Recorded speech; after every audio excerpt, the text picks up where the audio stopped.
Hey there, internet friends. Trevor Starkey here with my reactions to the PlayStation conference that wrapped up a little bit ago. Overall, I think I agree with the general sentimentality out there that it was a little underwhelming and lackluster. We didn't get a lot of release dates on the games that we already knew about, and we didn't get much in the way of new surprises. Both of those would have been great. Neither of them kind of sucks. As always, let's start off by looking at my predictions and seeing how I did. Number one prediction was that we would kick off with The Last of Us Part 2 gameplay. We did not get that. In fact, Neil Druckmann tweeted out after the conference that while he wants to share Ellie and Joel's next chapter, right now he said it's Chloe and Nadine's time to shine, which makes sense, so I can appreciate that. Number two, we would get Spider-Man gameplay and maybe a spring 2018 release window. We got Spider-Man gameplay. They closed out the conference with a good chunk of that, but outside of a blanket 2018 date, we didn't see anything more concrete than that. Number three, we'd get an Uncharted Lost Legacy action sequence. The show kicked off with Uncharted Lost Legacy, but it wasn't necessarily action-heavy, so I probably don't need to give a point for that one. Number four was that we would get a God of War Big Beast reveal, which we did in the form of that World Serpent thing, but I also said it would be releasing November 3rd, which, nope, they did give it early 2018, though, so it's closer. And number five, I predicted that we would get Days Gone gameplay as well as an October the 13th release date. We did not get the release date. In fact, I don't think they gave it any kind of time frame. But we did get Days Gone gameplay. So a couple points there throughout the predictions. As for the show itself, I was amazed because I started hearing online of all the people who were watching the pre-show talking about all these announcements. So I started tuning in for that. They announced Knack 2's release date of September 5th in there, as well as it being a $40 price point. I tuned in just in time to catch that Superhot VR is coming to PlayStation VR, but then we were also given that Undertale is coming to PlayStation 4 and Vita this summer, which is exciting for me because I never got around to playing it on PC, so I'm excited to dive into it on PlayStation instead. And also, Ni no Kuni was out there, and it had already been announced earlier in the day, but it's coming out November 10th. And I think the last announcement in the pre-show was that the PlayStation experience has been confirmed to be coming back to Anaheim December 9th and 10th, which will mirror because the Game Awards also got announced this morning for December 7th, so it'll be just like last year. You'll have Game Awards on that Thursday, Friday to go hang out at Disneyland if you want. That's probably what I'll be doing. And then the PlayStation experience coming on that Saturday and Sunday.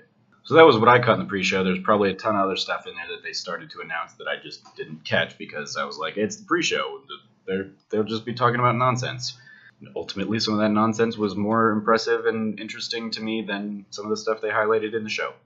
So the show kicked off with terrible sound. That was really annoying. The first few kind of demo sequences, the Twitch stream audio was from the room, so you could kind of hear the trailers, but it was like you were hearing the trailers through the speakers in the auditorium instead of piping that feed directly into the Twitch stream.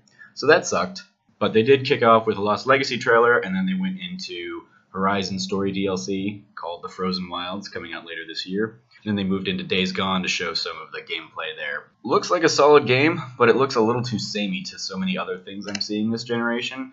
And since I don't really have a deep connection to zombies, I don't know if it's something I'll end up playing. Sean Layden then came out for a quick minute, said some nice things about PlayStation, and we moved right back into game. They announced Monster Hunter World. I don't really follow the Monster Hunter franchise, but I instinctively tie that to Nintendo, so I guess them getting a Monster Hunter game on PlayStation is a pretty good get. Maybe. I don't know. Then we got Japan Studio and Bluepoint bringing yet another HD remaster of Shadow of the Colossus for PlayStation 4. So we had the PlayStation 2 version of the game, then that got HD remastered to PlayStation 3, and now it appears to be getting a Super HD remaster for PlayStation 4. And admittedly, like, the remaster looks way better than the dinky little one they did on to PlayStation 3, but how many times are they going to keep getting people to buy that game? I guess probably enough to pay off The Last Guardian's 10-year development cycle. And people are going to keep buying it. Then we got some Marvel vs. Capcom 3 and some Call of Duty, which I kind of just tuned out for and started catching up on Twitter. And then they went into the PlayStation VR segment of the show, kicking off with Skyrim VR, because apparently Bethesda is just giving everybody some Skyrim. They showed a few other games. There was a game called Starchild in there. Supermassive, the team behind Until Dawn, showed off a couple more games. The Inpatient, which looks much more in the vein of Until Dawn, as well as Bravo Team, a more shootery kind of VR game. And then a game called Monsters from the Deep in the Final Fantasy 15 world was mixed in there. Basically a fishing simulator in VR, I guess. And the last showcase in the VR segment was a game called Moss, featuring a little sword fighting mouse. It looked very cute. Could be a fun one. So then we moved away from PlayStation VR and into God of War, where we got to see an extended look at the setting, some of Kratos' weapons, gameplay, and as I mentioned in the predictions section, we got like a big beast-y kind of thing in the form of the World Serpent, and that it's been dated for early 2018. Then we got a big extended look at Detroit Become Human, this one featuring Marcus, another Android character. We've had a couple other different characters in the features in the past. This one, Marcus, is driving the Android revolution, it would seem. I'm kind of at the point where stop showing me so much about this game and just give me this game already. I tweeted out that they seem to have gone with the Batman vs. Superman or Spider-Man Homecoming rule of trailers, in that they're giving so much of it away that you kind of know what you're getting when you get into it. And I could do without that. Destiny 2 got a trailer introducing a new villain and kind of introducing the setup of that game, and it also highlighted the PlayStation exclusive content like the strike and a ship and weapons and stuff like that. And then Sean Layden came back out one last time to introduce one final game, and we got a good look at Spider-Man. Gameplay featuring Spider-Man stealthily kind of taking out a room of Kingpin's goons. And then he had another sequence kind of fighting up atop a skyscraper. Martin Lee, who, according to a quick Google search, is a villain called Mr. Negative, is leading the demons and seems to be at least some semblance of a big bad in what was shown. Some QuickTime events showed Peter saving like the city from a falling crane. And then there was a good sequence of aerial traversal with him swinging from building to building as he was chasing down a helicopter.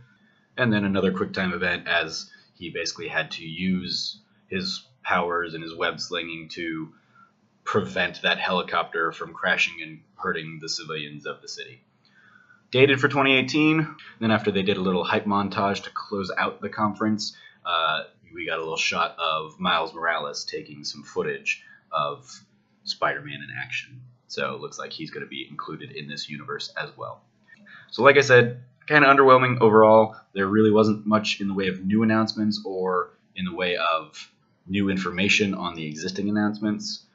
I liked enough of what I saw, but nothing really wowed me. So let me know what you thought about the PlayStation conference in the comments below. As always, I've been your host, Trevor Starkey. You can follow me at SnarkyStarkey on Twitter, or you can keep an eye out for all of my E3 coverage this week at TrevorTrove.com or right here on YouTube. Hit the subscribe button, like, share, comment, all that fun, great YouTube stuff. And until next time, from here at the Trove, treasure your friends.